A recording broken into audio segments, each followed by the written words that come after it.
Hello friends, it's exciting times. I know you know it, the new Fast and the Furious movie is in the theaters, in the movies, so go check it out. Fast and Furious 10, End of a Saga, and also Zelda Part 2, Tears of the Kingdom is out. I lost so much time, even though there's like sunshine outside, playing this game. So if you have any advice how these bumpy devices work, because I don't want to watch any YouTube, anything solution solving, blah blah blah blah. Let me know how that works, because I'm missing out on a few shrines. Enjoy playing Zelda, enjoy watching the new Fast and the Furious, and also Bayern Munich lost yesterday, so fingers crossed for Dortmund later. Maybe we will see a new champion. And then there's also the Rome final, Rune versus Medvedev. This is gonna be an awesome Sunday, and climbing was also awesome. So I woke up really early and I'm sleep deprived, and I'm here now on a Sunday doing this report. So enjoy the boulders, and I hope you also have a good time with the boulders. And there's Roland Garros in 7 days starting, so more tennis coming up, and I'm sadly have to announce that this will be my last report for a few weeks, because I will be going to Brixen in the beginning of June, so I don't have time to do the Prague report. And after Brixen I also don't have the energy, I know that, because Brixen will be awesome and really exhausting, to do the Innsbruck report. So yeah, let's see. I don't think I will do this, but I'll be in Brixen again, filming. Let's see what else. Let's see what else I can do there. So if you have any questions about the upcoming World Cup in Brixen, let me know, and enjoy this report. I really enjoyed the boulders. I felt I couldn't do that much analyzing, so let's see how this turns out. But another thing which crossed my mind is like a few athletes are skipping this one because they're preparing for lead right now, which is again devaluing like the World Cup circuit. It's like, it's not the best starters, and we had it in the beginning of the season. I think every World Cup you win, but just because Janja isn't there, so you're not competing with the best. And we've seen like Brooke versus Natalia. Not Brooke versus Natalia, but this would be like a good story, let's put it this way. Yeah, how much is a World Cup win worth if the best ones are not competing? Because you always want to deal with the best and compete against the best. So why isn't it like the bouldering season, then the lead season starts, so there's a break in between? Because we have this Olympic qualifying event, which is the World Champs. So the World Champs are way more important than every World Cup, and the World Champs have a different format than a World Cup, which doesn't make any sense to me, because in no other sport except for tennis is like the same format. In an ATP it just has like 3 sets, and then in a Grand Slam you have 5 sets, or like you need to win 3 sets, so it's way longer. But like, same but different. You don't have like a change of the rules that you have like 2 zones, so it doesn't make sense like to change the format the rules just for another event. It doesn't make sense. Anyway, enjoy the boulders. Anyway, we are here in Salt Lake, and our starters for the women's final are Oriane Berton, Brooke Raboutou, Anastasia, Annie Saunders, Gilo Lo. Sorry for all the mispronunciations. This is not on purpose. Yes. Fanny Gébert, and of course Natalia Grossman, coming back after an injury. And boulder number 1 is in a corner slab, the only kind of vertical slabby part of the whole wall. And I really like if Routesetters use a corner, because usually getting into a corner and out of a corner is quite a stable position. And here on the volume on the right side you can see that there are like 2 jibs. They took 1 jib off. This happens often because like finals are set like Monday, Tuesday, then they take the pictures and afterwards digitalize it, and then there will be some last minute tweaks, so this 3D animation is sometimes faulty,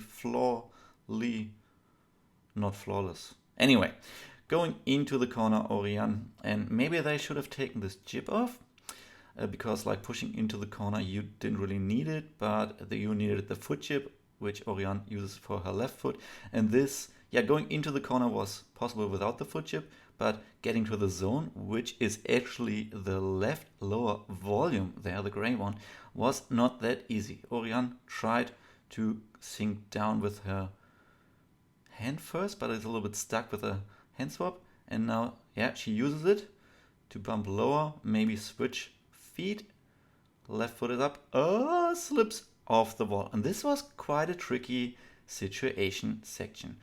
Many climbers had problems with it. Oriane was not able to do anything with it afterwards. Again, with 14 seconds left, trying to repeat what she did before was not working out. Brooke also kind of like fell more to the zone.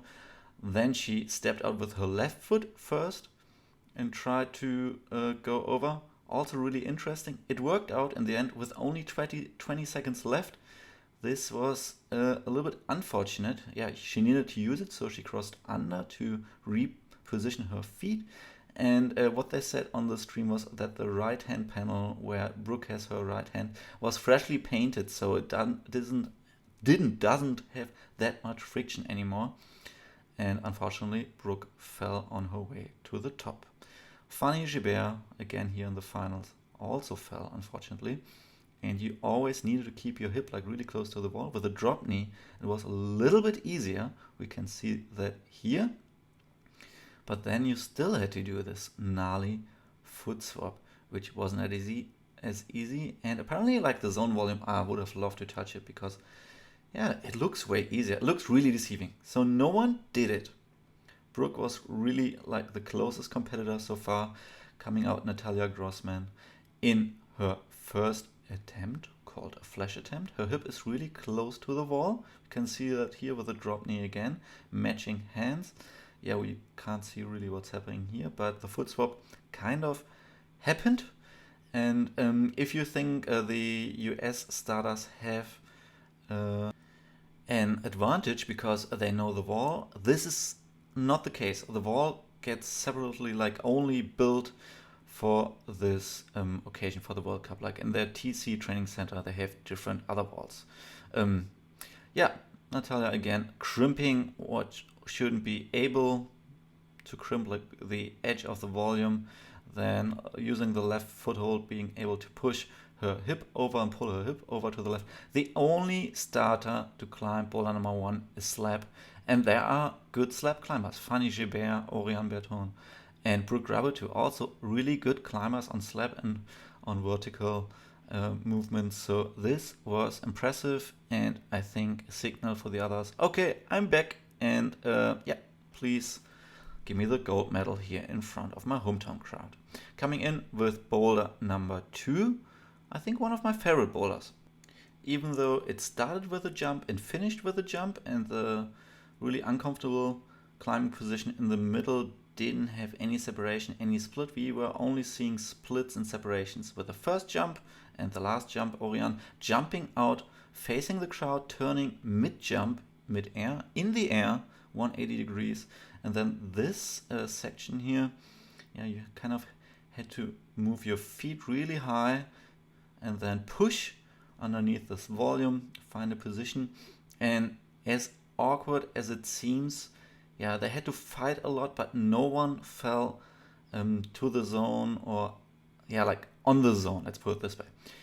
Anyway, there was a good separation split after the zone, because this last move, you can see the right volume, the glossy part you cannot stand on, so you couldn't place your foot on it.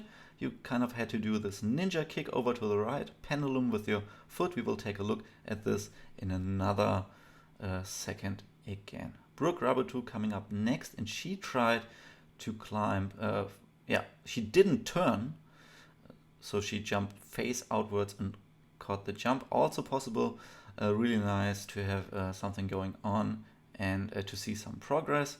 And Brooke also at the last move, a little bit struggling. I think this is her first attempt where she barely missed the last hold. Oriane on the left side uses her leg way more efficiently and steps over really far to the right, while Brooke matches the middle hold midway. Anyway, both method works. both methods work, and Annie Sanders needed a few tries until she reached the top. And I think for her, apparently she doesn't like to jump that much, and because she didn't match the penultimate, the second to last hold here before the top hold, and she didn't have enough swing momentum with her right leg. You can see her midway, mid-jump, her right leg doesn't swing any further to the right, so she doesn't make the distance, while Brooke stops midway on the penultimate hold, is facing the last hold, and can pull with both arms and her hip and legs from far to the left, kicking far to the right, way more momentum, way more speed, and catches the last hold. I think the comp was not that funny for funny, quite disappointing because she didn't even stick this move, but this move gives us a good view onto these two crims. And I think what made the jump quite difficult is that the holds you're jumping to are not on the same horizontal line. The right hold is a little bit further, a little bit higher. And Natalia needed 2 tries to stick the lower jump, and the only thing we can do here is compare her climbing speed with Oriane's. And in the beginning of the comp, I was like, yes, Natalia is the fastest climber, really similar to Janja. But then she takes the time when she has a stable position, doesn't take too much of a risk, and she considers here, for example, for the jump at the top, whether she can lean and perch. She's able to match hands, so she knows how good the hold is, and I think this one leads her to solve the last move way more different compared to the other ones, because while the other ones went straight to the top from here, Natalia goes forth and back, and then she jumps but matches the penultimate hold instead of the top. But she looked into that beforehand because she had a really stable position, and here we can see the difference again. Her right arm needs to be in a really strong, powerful angle, like a 90-degree here, so her body doesn't sag down, doesn't lay back too far. 3 different ways for the top move, only 1 flash by Oriane, which puts her in the second position, but Natalia, the only one so far topping 2 boulders. Cool boulders so far. Boulder number 3 apparently looked a little bit more intimidating than it was. I told you before about the blue panels, and take a look at the left red chip. On the volume, it got moved afterwards. We will see it's plain on the wall now, and we will see in a bit, but remember the dark blue panels were apparently a little bit slippery, but you had to run into the start position, or they were forced to run into the start position, Oriane first, and then slowly lean over to the left, and then it was more like a swiping move into the corner, one of my favorite moves because you have to be delicate, precise, and stop at the right moment. And there were different options possible to stop there, like with a zone volume. Actually, the volume wasn't the zone, the chip was the zone, which Oriane has here. We will come back to this in a second. After you had this, you needed to perch around the red side pull. And now how do we get to the penultimate? With a toe hook on the mini board. Then match hands, and out of the toe hook position, jump to the top, release. Didn't look too difficult. And now this is Oriane again, left failing attempt, right successful attempt. And to get the stable position, the hip needed to be as close as possible to the wall. On the left side, we can see that Oriane's left hand is really far outside of the wall. And right side, it's just small margins. Hip is closer to the wall. Center of gravity a little bit further right. Left hand on the left side starts slipping, and boom, there she goes. Of course, there were also other ways possible, and Brooke Routesetting tested them all out. I think she needed 5 or 6 tries. Anyway, she spent a lot of time on the ground, a lot of time falling to the left, and a lot of time falling down again before she was almost running out of time, and with 20-something seconds left, she stuck the move. Again, this was not the move to the zone. Then she turned around, which was probably, looking back, a mistake, because yeah, it looked funny and it looked, if this was a boulder, wow, this would have been super cool, but also super cool luring climbers into a trap. But she couldn't reach the zone from this position, unfortunately, and couldn't do the boulder afterwards. Annie Sanders here with one of my favorite tries, gliding, sliding down. You can see how effortless it looked once she stuck it, and also at the top it looked really effortless. I skipped the middle part because as easy as she makes it look, we can see that the jib now moved further to the left, so the surface of the volume is same for everyone, and Annie made it look really easy, but apparently it wasn't. Or let's put it this way, Fanny didn't have a great time, and even though she's the tallest competitor, she had problems putting the toe hook in, didn't find the right position, and then popping out of the position was a real problem for her. And I know her toe hook is on the right mini board, so further away, but Oriane released it from there as well. It's more or less like her left foot, and Fanny never found a stable position, even though also not for the toe hook on this volume, which is really weird because volume surfaces like this make it way more fair for everyone. You just look for the best position for your body size, and then just do the move. So it's way like that. The Routesetters took the jib off, in my opinion, made it way more fairer or way more balanced for all the different body sizes. And I was a little bit disappointed in Fanny's climbing there, probably she as well, so sorry for that. But this didn't have anything to do with the sizes. She just had to place her foot more properly and execute the jump. It just looks like Fanny is just popping out of the toe hook, but doesn't really push with her left foot. Okay, Oriane's left foot is a little bit further right, a little bit higher, so she immediately starts pushing with it as well because her hip is already above it. But yeah, Fanny should have done this move, and I feel like there isn't any motivated pushing with her left foot going on in general. Anyway, 3 tops for Natalia Grossman.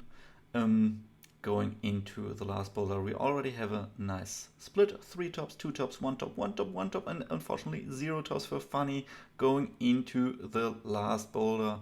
Blue and yellow dual tags and crimps at the top. Some pure power coming towards the athletes. So let's start with Oriane again. This was a pure power beast. Oriane exactly had 2 goes. Sorry for spoiling, because her first go was not successful, but she lost all her power in her first attempt, which we will see now. Cool toe hook start position here, and then out of the toe hook into the next toe hook to have the reach to go into this slopey dish. We have seen this hold before. I think the man needed to jump to it in one of the finals before. And then there were 2 ways. You could either go into this blue half moon or first into the other yellow circle. Didn't really matter. As I mentioned before, it looked exhausting, really draining, and the more moves you did, the less decisive you climbed, and the more moves you integrated, micro, beta, micro movements, yeah, the more power you lost. And now again, the right side pull foot. The foot was really tilted sideways, so Oriane didn't even try to use it once, tried to step higher into the zone and didn't do the top move. As mentioned before, Oriane took a 2-minute break and couldn't do anything afterwards. So thank you, Oriane, for this hard fight. That was her flash attempt, really nice. And here we can see too much struggling, too much taking a look around. But somehow this little jib is tilted completely sideways and no one really wanted to put any load on it. But yeah, power was enough, and the position was also quite stable to look around. No success here, unfortunately. And now 2 tops on this boulder, side-by-side comparison. Natalia Grossman on the left side, Brooke Robertu on the right side, and as mentioned before, Natalia is fast, really fast if she wants to. She's going to the left first, then into the blue circle, while Brooke immediately moves into this blue side undercling pole, crosses over. Beautiful to see here, different ways compared. And then it's really beneficial is to take a look at the left foot of Brooke. While Natalia just cranks it up, Brooke has her left foot on the blue panel and pushes away with it. Separation of loads and power between the two footholds. And bam, second top for Brooke. Oriane already 2 tops before because Oriane needed less attempts and also had a zone more than Brooke. Finishes on second place. Congratulations to Natalia Grossman again. Brooke coming in third. Annie Saunders in her first final, finishing on 4th position. That's pretty cool, and I hope you like this. As mentioned before, there wasn't that much to talk about, but I like the boulders. Was powerful, not too fancy, and yeah, I'm looking forward to Prague because I think there hasn't been any World Cup in Prague yet, and Adam Ondra is competing as well. And oh yeah, there's another competition tomorrow, or like today, the male final, which I will do make a report about on Monday. Enjoy! See you then. Bye bye!